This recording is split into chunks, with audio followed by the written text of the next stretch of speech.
almost everyone has feelings of sort of ceilings or limitations on how much money you associate with living the good life. In other words, you have these feelings of how much money is enough money and how much money is too much money. There are a lot of people that are spending a lot of money and they're feeling joyful in it. But you can't find them from your place of believing that spending money is an appropriate thing. So let's work on that just for a little bit, because we want to ask you some questions.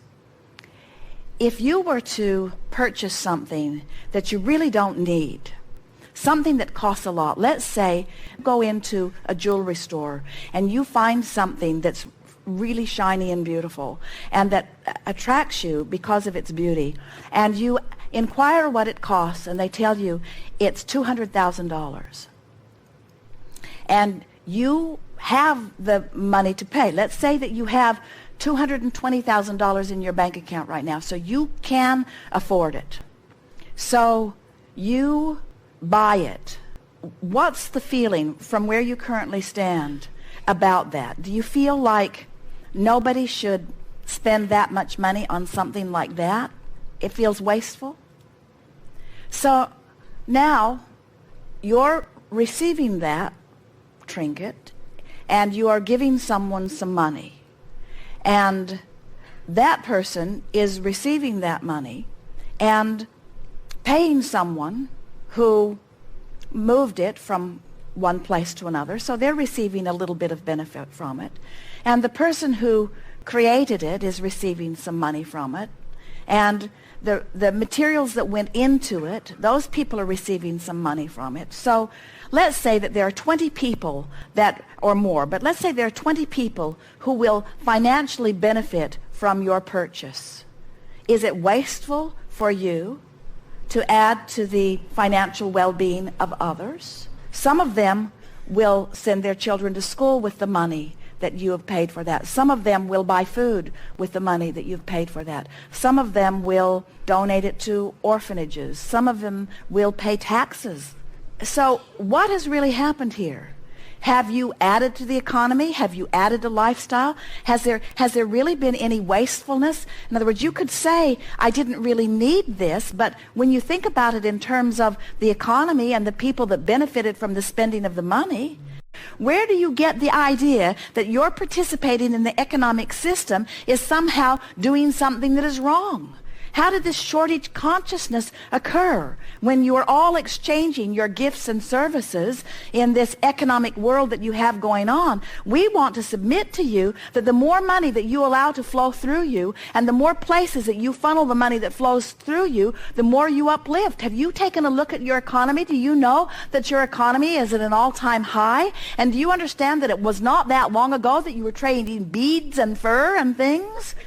In other words, your economy isn't bigger because you have connected to some spaceship that has been piping in resources from other galaxies. Your economy is only improving because you have found different ways of exchanging your human vitality with one another. And the more you exchange that, the more vital you are and the more vital your economy is. Everyone wins when you find ways to attract and release, to breathe. Now, if you were sucking it in and holding it and not letting it out, we can understand how there could be some imbalance, just like if you were to try to breathe air in. As you breathe air in and you don't allow it to flow out, in other words, there is a little hang-up even about breathing that is going on. In other words, we like to use the analogy, breathing in and out, in and out, in and out, in and out. It's effortless. When you run, you want more. When you sleep, you want less. In and out, in and out. You never suck it in and hold it for fear there won't be more later. You never stand out on your porch for fear that there won't be enough left in the afternoon. I need to get it all while I can. You expect the air to be there when you want it, and we want you to understand that the vitality and the clarity and the money is there. It's always there for you. Breathe it in and breathe it out and breathe it in and breathe it out. And that's the point of that game. That's what that game is designed to help you to do, is to think of things that you would like to use as your excuse to allow the money to flow in. But if you feel guilty about spending money, if we were standing in your physical shoes, now you're spending that money, think about what those will do who will receive the money. Think about that. Think of yourself as a philanthropist in the uplifting of others from whom you buy it. It's a checkbook game where you deposit $1,000 into your account, vibrational dollars, and you spend that $1,000. On the second day, you deposit $2,000 and spend them. On the third day, you deposit $3,000 and spend them. On the 365th day, you deposit $365,000 and spend it.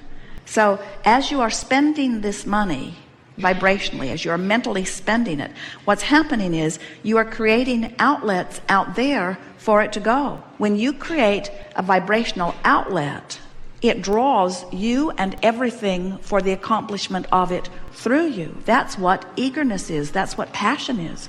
That's what your feeling of enthusiasm is.